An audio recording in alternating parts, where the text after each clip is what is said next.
Oui, bonjour les élèves. En complément du tuto pour faire votre premier programme avec Scratch sur les ordinateurs du collège, on va voir ensemble pour utiliser l'équivalent Scratch sur smartphone qui s'appelle Mblock. Je vous ai demandé de le télécharger. Donc là, je mis sur cet écran voilà, juste l'application, juste euh, une petite chose pour vous présenter parce que vous ne voyez pas mes doigts. Donc du coup, il y a une espèce de curseur là que je peux utiliser. Donc dès que vous pouvez partir sur le côté, c'est que je touche tout l'écran. Et dès que je touche quelque chose à l'écran, voilà, vous savez à peu près où ça se trouve. Voilà. Donc là, je vais lancer l'application Block. Donc ici, on se retrouve à cet endroit-là. Vous avez, si vous avez créé un compte, donc vous pouvez avoir des fonctionnalités supplémentaires. Il n'y a pas besoin de créer de compte pour ce dont on va faire pour l'instant. Vous avez ici un répertoire Apprendre où il y a quelques tutos. Par contre, ils sont en anglais, donc pour moi, c'est pas utilisable à votre niveau. Et en fait, vous avez ici l'onglet Coder. Du coup, c'est là qu'il faut appuyer. Vous avez la possibilité donc là de voir tous les projets que vous avez en cours. Là, évidemment, on part d'un projet vierge, donc il n'y en a pas du tout. Vous appuyez sur le bouton plus qui est ici pour créer le premier projet. D'accord. Ici, on se retrouve avec un premier écran, on voit bibliothèque d'objets. Là, il y a un sous-menu des appareils. En fait, Block permet de programmer des robots en fait initialement. Il utilise les blocs de Scratch. C'est pratiquement les mêmes blocs. On verra les différences au fil du temps. Ici, vous avez un répertoire peinture. Donc, ça doit être pour rajouter des fonds d'écran, j'imagine. Et après, vous avez ici tout le choix de sprite. Donc là, on va aller dans la liste. Là, on va trouver les transports. Alors, je vais décaler vers le haut. Voilà, ici dans le transport. Voilà.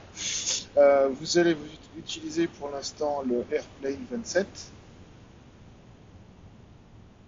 Voilà, il est sélectionné. Donc là, il faut aller cliquer pour valider. Hop, pour dire que vous le rajoutez dans la scène.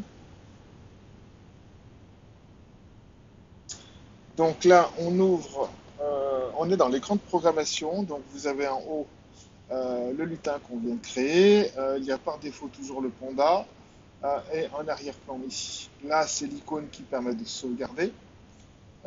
Si j'appuie, voilà, il y a une sauvegarde réussie. Donc, comme le projet précédent, vous ne faites pas avoir, vous sauvegardez régulièrement. Hein.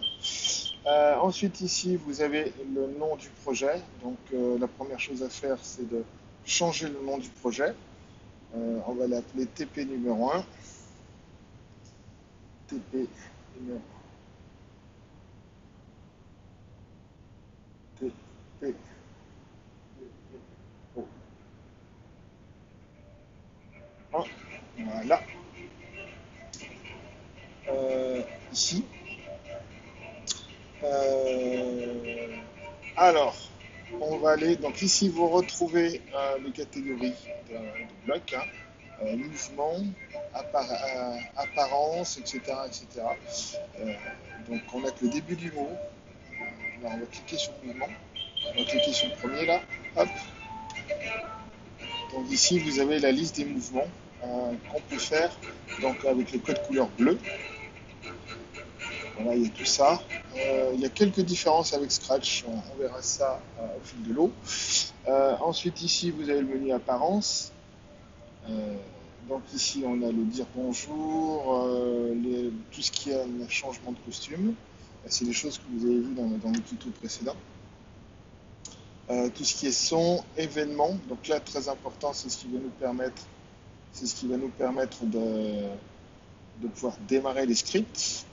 Et ensuite, on a contrôle juste au-dessus du curseur, euh, tous les contrôles, hein. Donc pour toujours, ça correspond à la boucle infinie. Euh, du coup, on va commencer à programmer le petit lutin. Donc on va commencer par aller dans la catégorie événements, ici. Euh, Lorsque vous cliquez sur le drapeau vert, hop, on le prend, on le drop. Donc c'est un glisser-déposer. Je glisse, j'appuie sur le bloc, je maintiens et je déplace pour la voilà. Ensuite, je vais dans contrôle. Donc, on va faire une petite boucle pour toujours. Pour toujours, qu'est-ce qu'on va faire? On va aller dans le bloc mouvement. Dans mes mouvements, donc on va. euh, alors, qu'est-ce que je cherche? On va aller pointer en direction, pointer vers. Vous voyez le pointer vers qui est ici? Pointer vers, pointeur de souris. Donc, il n'y a pas de pointeur de souris sur téléphone, mais c'est implicite que ça correspond. Ben, là, on clique avec, on appuie avec le doigt. Donc là, ça va orienter le lutin dans la bonne direction. Et ensuite, eh ben, on va le faire avancer. Donc sur Scratch, ils mettent bouger. Voilà, bouger de 10 pas. On va faire bouger de 10 pas. 10 pas, ça va être trop rapide. Euh, donc du coup, vous cliquez sur le chiffre. Donc on va lui faire que 3 pas à chaque fois. D'accord?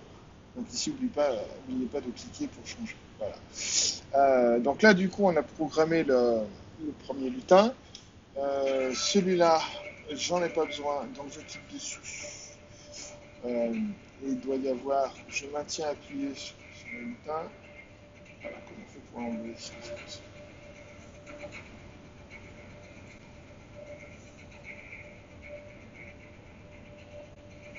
Bref, on verra ça plus tard.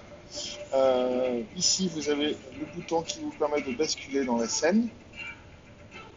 Voilà, donc là, on se retrouve avec les deux lutins au milieu de la scène. D'accord? Là, on retrouve le drapeau vert, le bouton arrêt, et ça, c'est le bouton pour retourner côté programmation. D'accord? Donc là, on va faire un premier essai pour voir si ça marche. Donc, je clique sur le drapeau vert.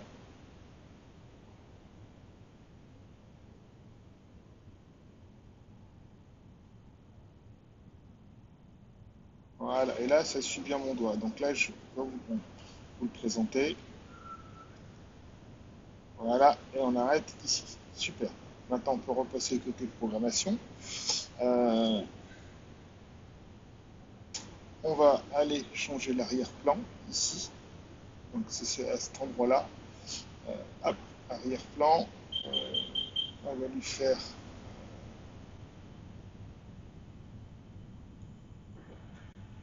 Ok, donc c'est un double. Je fais un double clic, l'équivalent de double clic. Ici, on va créer un autre arrière-plan avec le plus. Euh, donc là, on a toujours pareil, un découpage entre. C'est classé par notion. Donc on va aller voir côté espace. Espace ici. Vous voyez ici espace. On va se mettre un petit fond sympa. Genre, ça peut être un truc comme celui-là. Vous choisissez ce que vous voulez, hein. Ça n'a pas d'importance pour le TP. N'oubliez pas de valider en haut à droite. Voilà. Vous allez sélectionner cet arrière-plan-là et en appuyant sur la croix, vous allez l'effacer.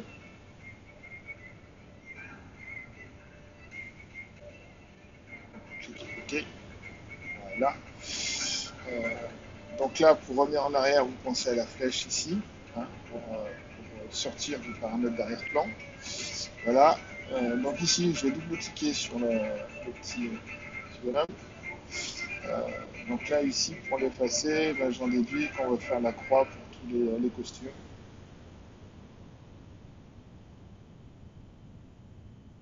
Alors en fait, il y a ici un sous-menu.